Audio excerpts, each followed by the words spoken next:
abonne-toi à ma chaîne YouTube, active la cloche et like toutes mes vidéos. À la prochaine! Madame et monsieur, merci de nous écouter. Avant de commencer, n'oubliez pas de cliquer sur la cloche de notification pour vous abonner. Il ne s'agit pas d'un canular. À l'occasion du 83e anniversaire du déclenchement de la Seconde Guerre mondiale, le gouvernement polonais réclame à l'Allemagne le paiement d'une somme faramineuse au titre des réparations de guerre. Jarosław Kaczyński, le président du PiS, le parti des ultraconservateurs au pouvoir et véritable homme fort du régime, a réclamé ce qu'il appelle « une compensation pour tout ce que les Allemands ont fait en Pologne entre 1939 et 1945 ». Le Premier ministre, Mateusz Morawiecki, a ensuite officialisé la demande d'ouverture des négociations avec Berlin. L'Allemagne n'a jamais vraiment rendu compte de ses crimes contre la Pologne, a clamé Jarosław Kaczyński.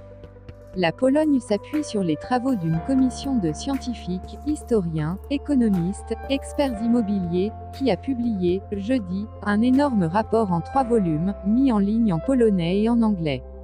La somme présentée comme la valeur des pertes subies a été adoptée de la manière la plus limitée, on pourrait dire une méthode conservatrice. Elle pourrait être augmentée, a insisté, sans rire, Jarosław Kaczyński, qui explique qu'il s'agit de réparer la mort de 5,2 millions de citoyens polonais, dont 3 millions de juifs. Le sujet n'est pas nouveau pour Berlin, habitué à ce genre de revendications, disons, opportunistes. En 2017, le gouvernement polonais réclamait à l'époque 840 milliards d'euros. Manifestement, l'inflation est passée par là. À l'époque, la Pologne s'appuyait déjà sur un rapport parlementaire. Dès 2004, le Parlement polonais demandait au gouvernement d'engager des négociations avec Berlin.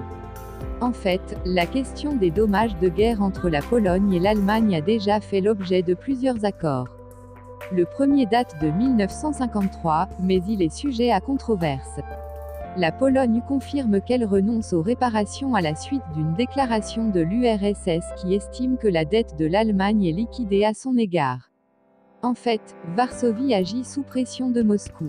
Le PiS considère que cet accord ne vaut rien puisqu'il s'agit d'un gouvernement communiste, non légitime à ses yeux. L'URSS s'est payée elle-même en prélevant sur le patrimoine industriel allemand, dans sa zone d'occupation. Or, l'URSS est censée avoir reversé une partie de ce dédommagement à la Pologne. Mais les chiffres avancés par la Russie sont sujets à caution.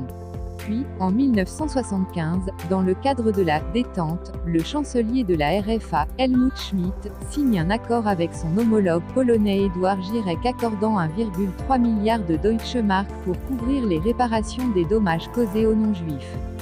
Mais après la réunification, ce sont les expulsés allemands qui remettent la question des réparations sur le tapis. En effet, lorsque la Pologne a récupéré des territoires, elle a fait partir les Allemands installés, les expulsés se sont organisés au sein de la Preußische Treuhand après la réunification. Le gouvernement allemand n'a jamais repris ces revendications à son compte. Mais en réaction aux demandes des expulsés allemands, le gouvernement polonais reformule de nouvelles demandes de dédommagement. En 2004, les gouvernements allemands et polonais décident de désamorcer ce conflit par une démarche commune. Une commission d'experts est censée évaluer le bien-fondé des plaintes et, surtout, les gouvernements respectifs s'engagent à cesser de brandir la menace des réparations. On voit avec quel succès. Cette demande de réparation intervient dans un contexte déjà tendu entre la Pologne et l'Allemagne.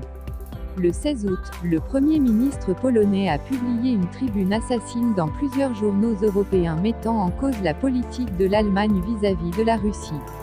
La position du gouvernement fédéral n'a pas changé, la question des réparations est close, a déclaré jeudi un porte-parole du ministère allemand des Affaires étrangères.